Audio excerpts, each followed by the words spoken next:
Hi Mark, this is Lynn. I'm in your junior class. My student number is SO2410443. And the title of the speech I'm going to read is Manal al-Sharif, a Saudi woman who dared to drive. The speech was filmed at June 2013 at TED Global 2013. 12 seconds. Allow me to start this talk with a question to everyone. You know that all over the world, people fight for their freedom, fight for their rights. Some battle oppressive governments. Others battle oppressive societies. Which battle do you think is harder? Allow me to try to answer this question in the few coming minutes. 41 seconds. Let me take you back 2 years ago in my life. It was the bedtime of my son Abudi. He was 5 at the time. After finishing his bedtime rituals, he looked at me and he asked a question. Mommy, are we bad people? 1 minute, 2 seconds. I was shocked. Why do you say such things, Abudi? 1 minute, 8 seconds. Earlier that day, I noticed some bruises on his face when he came from school. He wouldn't tell me what happened, but now he was ready to tell. 1 minute, 19 seconds. 2 boys hit me today in school. They told me, "We saw your mom on Facebook. You and your mom should be put in jail." 1 minute, 30 seconds. I've never been afraid to tell Abudi anything. I've been always a proud woman of my achievements. But those questioning eyes of my son were my moment of truth when it all came together. You see, I'm a Saudi woman who had been put in jail for driving a car in a country where women are not supposed to drive cars. Just for giving me his car keys, my own brother was detained twice, and he was harassed to the point he had to quit his job as a geologist, leave the country with his wife and 2-year-old son. My father had to sit in a Friday sermon, listening to the imam condemning women drivers and calling them prostitutes amongst tons of worshippers. Some of them are friends and family of my own father. I was faced with an organized defamation campaign in the local media, combined with false rumors shared in family gatherings, in the streets and in schools. It all hit me. It came into focus that those kids did not mean to be rude to my son. They were just influenced by the adults around them. And it wasn't about me. And it wasn't a punishment for taking the wheel and driving a few miles. It was a punishment for daring to challenge the society's rules. 3 minutes, 2 seconds. But my story goes beyond this moment of truth of mine. Allow me to give you a briefing about my story. It was May 2011, and I was complaining to a work colleague about the harassment I had to face trying to find a ride back home, although I have a car and an international driver's license. As long as I've known, women in Saudi Arabia have been always complaining about the ban, but it's been 20 years since anyone tried to do anything about it, a whole generation ago. 3 minutes, 35 seconds. He broke the good bad news to my face. But there's no law banning you from driving. 3 minutes, 40 seconds. I looked it up, and he was right. There wasn't an actual law in Saudi Arabia. It was just a custom and traditions that are enshrined in rigid religious fatwas and imposed on women.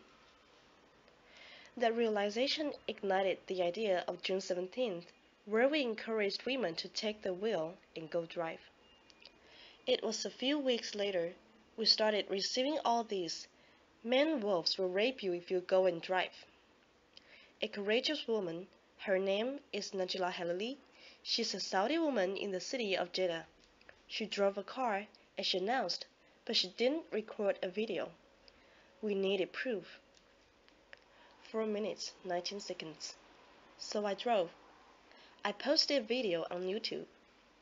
And to my surprise, it got hundreds of thousands of views the first day. What happened next, of course?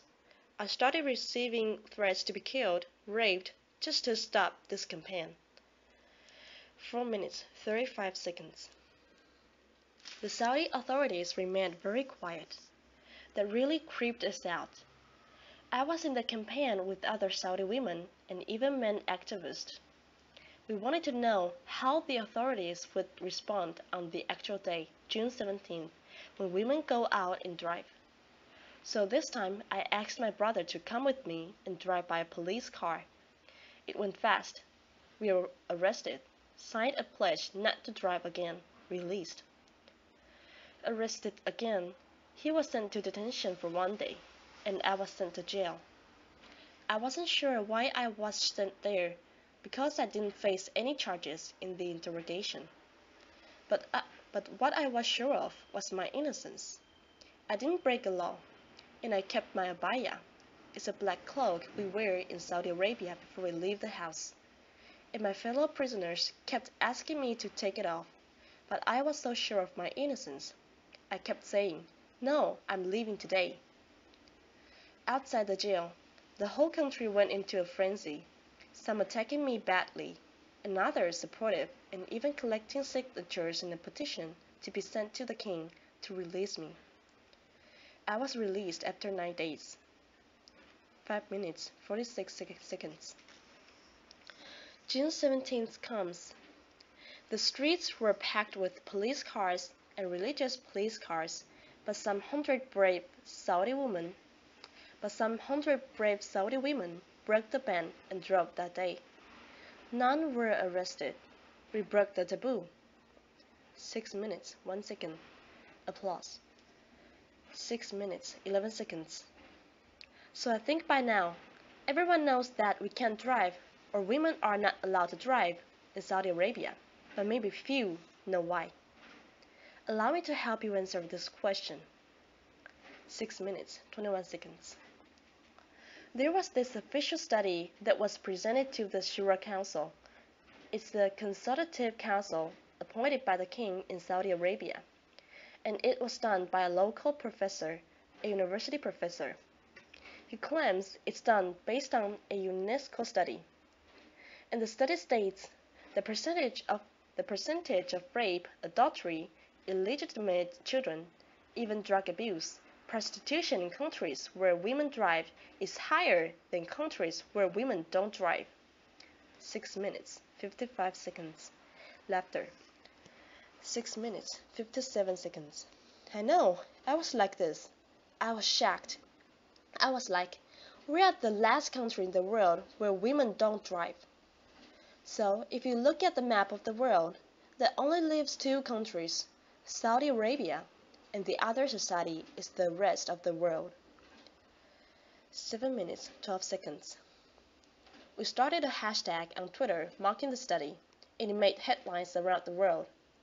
7 minutes, 17 seconds. BBC News. End of virginity if women drive, Saudi cleric warns. 7 minutes, 19 seconds. Laughter. 7 minutes, 20 seconds. And only then we realized it's so empowering to mock your oppressor. It strips it away of its strongest weapon, fear. 7 minutes, 29 seconds. The system is based on ultra-conservative traditions and customs that deal with women as if they are inferior and they need a guardian to protect them, so they need to take permission from this guardian, whether verbal or written, all their lives. We are minors until the day we die. And it becomes worse when it's enshrined in religious fatwas based on wrong interpretation of the Sharia law or the religious laws. What's the worst? When they become codified as laws in the system, and when women themselves believe in their inferiority, and they even fight those who try to question these rules. 8 minutes, 10 seconds. So for me, it wasn't only about these attacks I had to face. It was about living 2 totally different perceptions of my personality, of my person. The villain back in my home country, and the hero outside. 8 minutes, 24 seconds. Just to tell you, 2 stories happened in the last 2 years. One of them is when I was in jail. I'm pretty sure when I was in jail, everyone saw titles in the international media something like this during these 9 days I was in jail. 8 minutes, 41 seconds. But in my home country, it was a totally different picture. It was more like this. Manal al-Sharif faces charges of disturbing public order and inciting women to drive. 8 minutes, 53 seconds. I know. 8 minutes, 56 seconds. Manal al-Sharif withdraws from the campaign. 8 minutes, 58 seconds. It's okay. This is my February. 9 minutes, 1 second. Manal al-Sharif breaks down and confesses. Foreign forces incited me. 9 minutes, 5 seconds. Laughter. 9 minutes, 7 seconds. And it goes on, even trial and flogging me in public.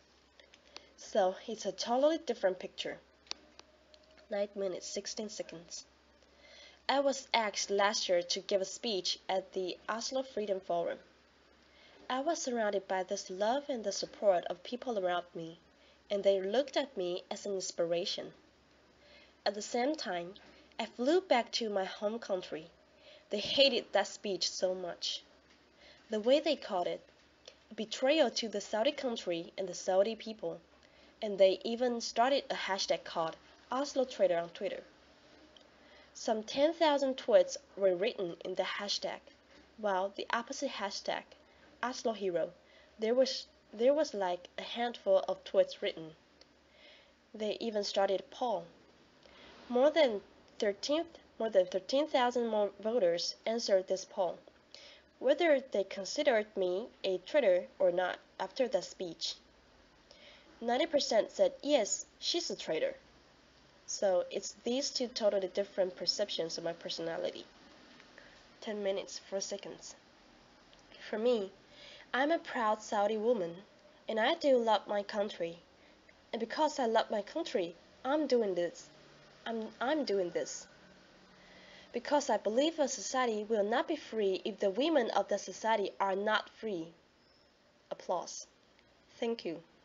Applause. Thank you. Thank you. Thank you. Thank you. Applause. 10 minutes, 46 seconds. Thank you. 10 minutes, 50 seconds. But you learn lessons from these things that happen to you. I learned to be always there. The first thing, I got out of jail. Of course, after I took a shower, I went online. I opened my Twitter account and my Facebook page. And I've been always very respectful to those people who are opining to me. I would listen to what they say, and I would never defend myself with words only. I would use actions. When they said I should withdraw from the campaign, I filed the first lawsuit against the General Directorate of Traffic Police for not issuing me a driver's license. There were a lot of people also, very big support, like those 3,000 people who signed the petition to release me. We sent a petition to the Shura Council in favor of lifting the ban on Saudi women, and there were like 3,500 citizens who believed in that and they signed the petition. There were people like that. I just showed some examples, who are amazing, who are believing in women's rights in Saudi Arabia and trying. And they are also facing a lot of hate because of speaking up and voicing their views. 11 minutes, 54 seconds. Saudi Arabia today is taking small steps toward enhancing women's rights. The Shura Council that's appointed by the king, by royal decree of King Abdullah, last year there were 30 women assigned to that council, like 20%. 20% of the council. Applause. The same time, finally, the council, after rejecting our petition 4 times for women driving, they finally accepted it last February. Applause. After being sent to jail or sentenced lashing or sent to trial, the spokesperson of the traffic police said, We will only issue traffic violation for women drivers. The Grand Mufti, who is the head of the religious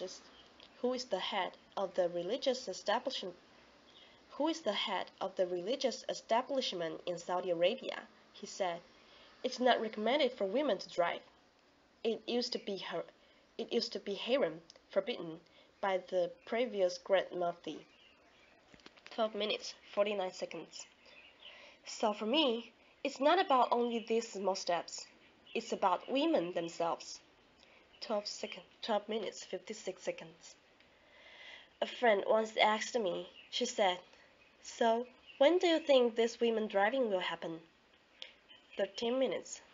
I told her, only if women stop asking when and take action to make it now. 13 minutes, 6 seconds. So it's not only about the system, it's also about us women to drive our own life, I'd say. 13 minutes, 14 seconds. So I have no clue really how I became an activist, and I don't know how I became one now. But all I know, and all I'm sure of, in the future when someone asks me my story, I will say, I'm proud to be amongst those women who lifted the ban, fought the ban, and celebrated everyone's freedom. 13 minutes, 39 seconds. So the question I started my talk with, who do you think is more difficult to face, oppressive governments or oppressive societies? I hope you find clues to answer that from my speech. 13 minutes, 51 seconds. Thank you, everyone. 13 minutes, 53 seconds. Applause. Thank you. Applause. Thank you. Applause.